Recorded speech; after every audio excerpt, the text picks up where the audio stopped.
Hello, I'm Dr. Jay Carruthers, Director of the Suicide Prevention Office at the New York State Office of Mental Health. Unfortunately, over the past 2 decades, suicide rates have steadily increased across the country. Suicide is now the 10th leading cause of death for all ages, and the second for teens and young adults. Here in New York State, we are continually striving to prevent suicide and have developed this video to inform employees across the state on how to recognize, respond to, and refer individuals at risk for suicide.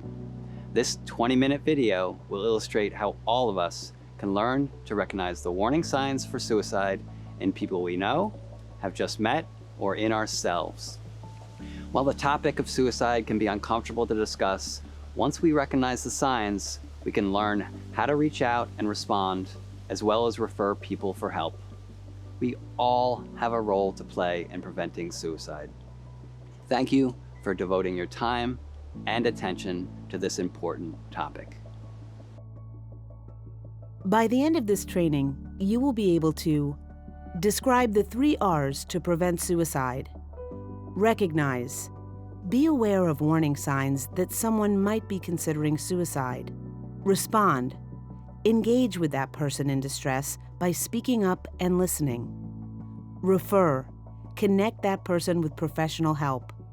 And promote overcoming stigma and other obstacles to asking for help and approaching others to help them. Suicide is the 10th leading cause of death in the United States. It is the 12th leading cause of death in New York State, where approximately 1,700 people die by suicide each year. That's 6 times more than the number of New Yorkers who die annually by alcohol-related motor vehicle accidents. Everyone can play a role in suicide prevention. Concerned individuals in any capacity are in a position to help. Suicide is preventable. The goal of this training module is to help you identify warning signs of a suicidal crisis and determine how to help someone in crisis get help. The module also helps individuals identify signs in themselves and to seek help for themselves if they are worried about suicide. Do your part to save a life. Jamie is an individual who has struggled with suicidal thoughts and attempted suicide.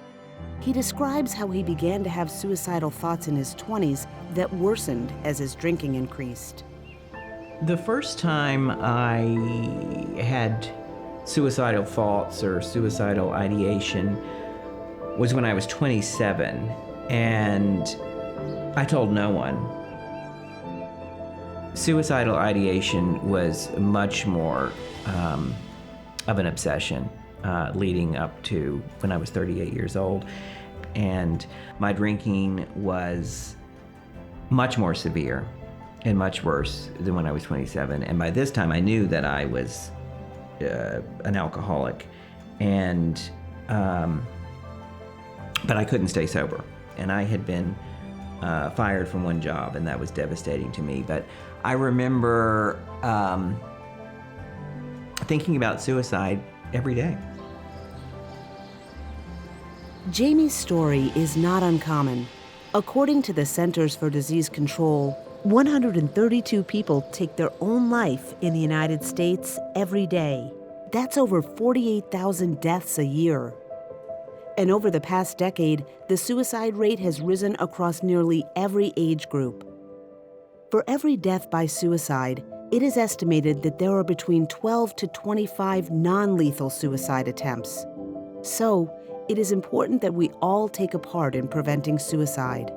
Every one of us is in a position to help prevent suicide by recognizing warning signs and aiding people who are thinking about suicide in getting help. You can play the role of recognizing someone at risk and getting them connected to professional help. You don't have to be a trained counselor to prevent suicide. You can learn the 3 R's: recognize, respond, and refer. This means to recognize by taking notice of warning signs, to respond by engaging in a conversation, and ask directly about suicidal thinking, and if necessary, refer the person to a trained counselor. This even includes recognizing warning signs in yourself and getting the help you need. If you are thinking about suicide, it's important to ask for and seek professional help. There are helpful resources you can connect suicidal people with, and you can play that role at work and in your community. It's empowering, and you could save a life. The first step is to recognize the warning signs that a person might be considering suicide. There are different categories of warning signs which can be remembered by the acronym FACTS. Feelings. If someone you know is experiencing hopelessness or sadness, or feeling agitated or losing interest or desire to do things, these may be signs that they are also thinking about suicide.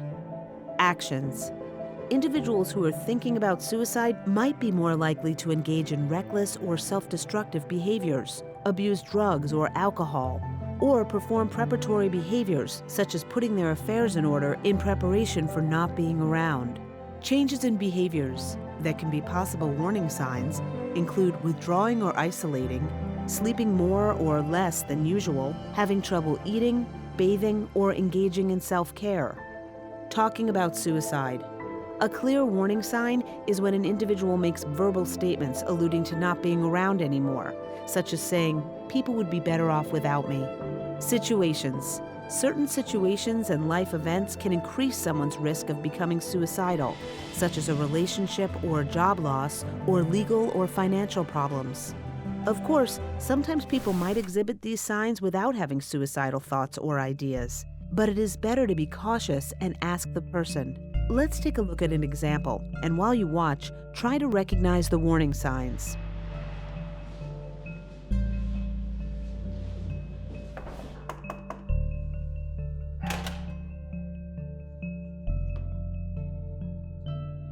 Hi, Mariana. Come in. Hi, John. How you doing? Mariana is a neighbor and close friend of John, stopping by on her way home from work. She knows he hasn't been feeling well and hasn't seen him recently. You look tired, John. Have you been? Okay.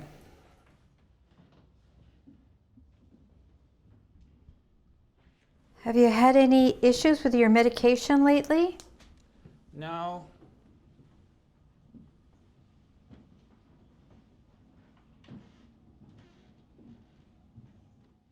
Have you eaten today? You look like you've lost weight. How's your daughter? Wasn't she going to visit you this weekend? I told her not to come. Oh, no. Why? Didn't feel up to it. Let's pause there for a moment. There are already a number of warning signs. What are they?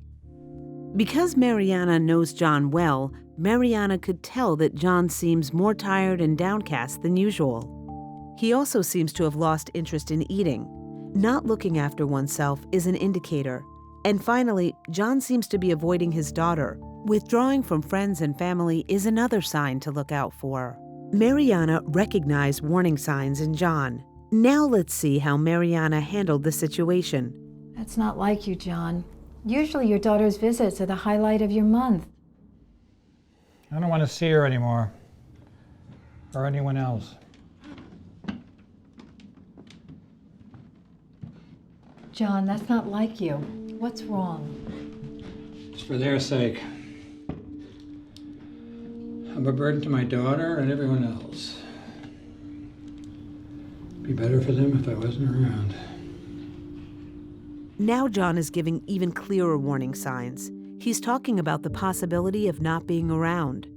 Many suicidal people exhibit warning signs or signals of their thinking before they try to take their own life, even if they don't realize it themselves. Recognizing these signs is the first step to preventing suicide. The second time I tried to kill myself, I had suicidal ideation, suicidal thoughts for quite a long time, for probably several months. And my drinking was much more severe and much worse.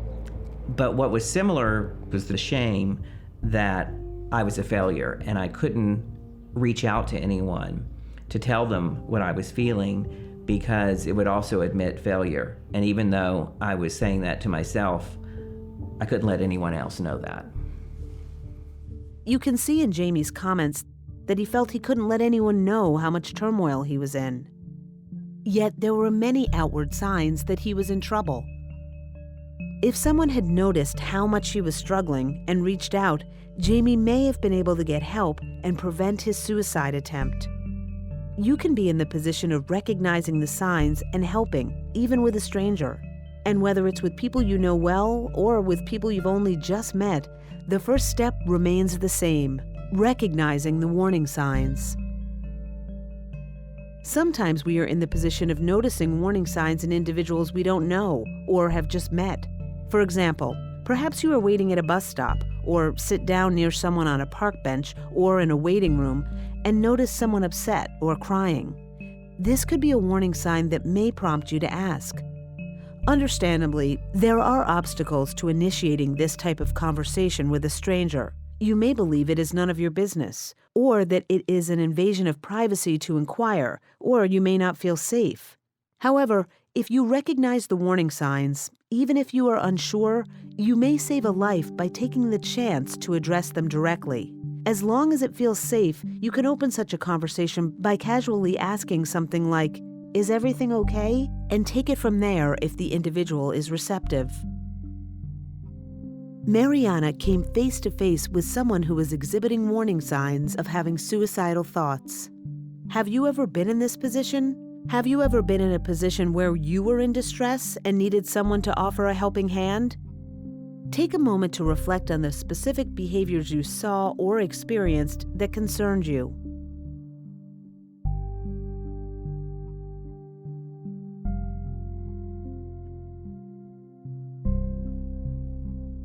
After recognizing warning signs, the second R is to respond. This is done by engaging with the person you are concerned about. There are a number of myths or things that are not true but sometimes believed to be true about suicide that might get in the way of recognizing risk and asking about suicide directly. So let's take a look at some of those myths, such as: the first myth is that asking about suicide will give the person the idea. Not true. Actually, asking someone who is thinking about suicide will give them permission to open up and share their thoughts and feelings, and can lead to connecting that person with help. If they are not suicidal, they will say so, and will likely be appreciative that someone expressed care about them. Another myth is that people who say they are suicidal are only seeking attention. Not true. People who talk about suicide in any way are at higher risk for acting on their suicidal thoughts. All communications about suicide need to be taken very seriously. Another myth is that if someone has decided to take their life, no one can stop them. Not true. People who think about suicide are sure they want to end their pain, but most have mixed feelings about wanting to end their lives. And 90% of those who make a non-lethal suicide attempt do not go on to die by suicide. A common myth is that if you are not an expert, you will only make things worse. Not true. Individuals in everyday life are in an important position to notice, ask, and encourage people at risk for suicide to get connected with experts. Another obstacle is that talking about suicide can seem uncomfortable or scary, but once you know how, it's not as difficult as you might think, and it is really important to start the conversation. Be better for them if I wasn't around. Why don't we sit down and have a cup of coffee? I'll make it. Black, no sugar, right?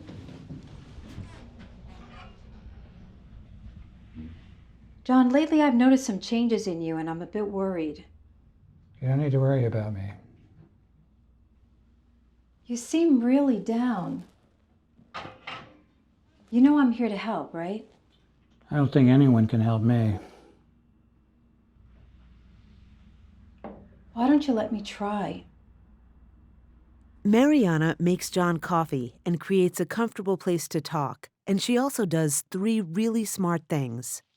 First, Mariana already recognized the warning signs. Second, Mariana responded by addressing it, beginning with some "I've noticed" statements about John's behavior. And third, after listening, Mariana is going to ask directly about having suicidal thoughts. By asking John directly about suicide, Mariana gives John permission to share how he really feels. Watch Mariana encourage John to talk about his suicidal feelings by listening in a non-judgmental way.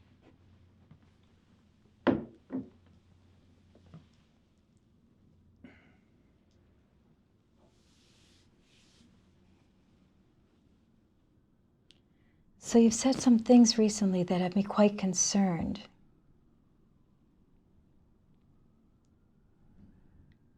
Have you been thinking about suicide?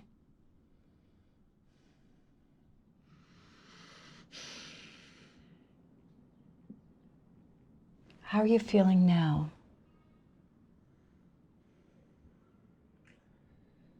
Well, everything feels hopeless. I'm in a lot of debt. I'm going to lose my home. I just don't see how anything's going to get any better. I feel completely trapped. Has it been a long time that you've been thinking about suicide? A few months. Everything just seems messed up and it's getting worse. Has something happened recently to make you feel worse? I had to borrow money from my daughter. And there's just no way I'm ever going to be able to pay her back. Mariana is allowing John to share what he's thinking and feeling without any negative judgments. The idea is to listen and offer hope without judgment, and then to suggest appropriate professional help. After recognizing the warning signs and engaging in listening, the next step is to refer, to connect the person with help. This means suggesting that they see a professional or some other source of support so they can get the help that they need. So, let me understand if I've got this correctly. You've been feeling really down, and you've been feeling like this for a while. And you feel hopeless, that you're not going to feel any better. John, I'm really glad you shared this with me. It must be so difficult to feel this way. I know you definitely feel this way right now, but I want you to know that you're not going to feel like this forever. Would you like to see a professional that could really help you? Let's hear what Jamie has to say about his experience, about how people reacted when he was suicidal. No one ever asked if I was suicidal, and I don't think it's because they thought I was suicidal and were afraid to ask. I don't think a lot of people think of that as I don't know, as a question to ask when someone is clearly going through a lot of personal turmoil. No one reached out to Jamie to ask if he was suicidal, even though he was clearly in distress. Jamie felt that it was because people didn't consider that he might be suicidal. Many people who think about suicide don't reach out to ask for help, but that doesn't mean they don't want it. It's up to all of us to do what we can to save a life. Sometimes the referral process won't go the way you expect. At these times, it can be helpful to have some resources yourself. If someone won't agree to be connected to support, it's important to at least make sure they're not at immediate risk. It's also important to make sure they don't have immediate access to the things they can use to harm themselves. If you're very concerned about imminent risk, you may need to call emergency services, such as 911. Reaching out to someone else might also be a way to get support for yourself and further guidance on how to help the person. Also, you can give the person the Suicide Prevention Lifeline number. If you don't already know or have that number, pause this video now and write it down, or enter it directly into your phone so that you have it ready. Maybe the person who needs help is you. If you are thinking about suicide, you may be reluctant or not sure about how to ask for help. That doesn't mean you don't want help. Rather, You may be afraid of being stigmatized, judged, or misunderstood.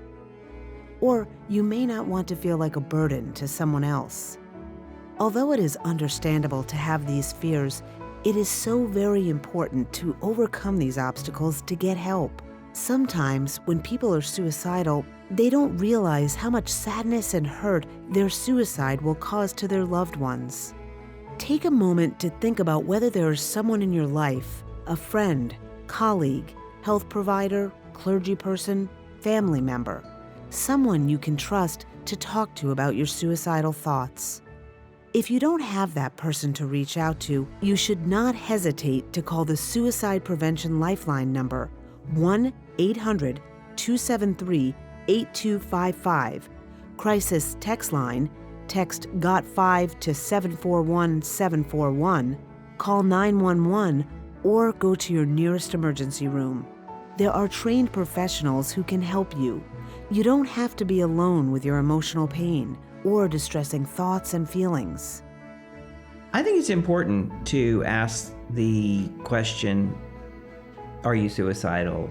And again, would I have answered? Would I have truthfully answered? I don't know, but I may have. And it may have staved off that second suicide attempt, which could have been successful. And I'm so glad it wasn't. My life today is pretty great. Since then, I have gotten sober. I'm 8.5 years sober. I have an entire new life and career for myself. I actually have 2 careers. I started my own business, and I've realized those artistic dreams that I thought I never would. My life is pretty great these days. Jamie's story shows us it is possible to overcome suicidal thoughts and feelings. In conclusion, remember the 3 R's: recognize, respond, and refer. The first thing is to recognize the warning signs. Then respond to the person by reaching out, engaging, and listening. Ask directly about suicide. And finally, refer by making the best effort to connect the person with help, even if that just means letting a friend or family member know what's going on. We can all play a part to prevent suicide, and you can help save a life.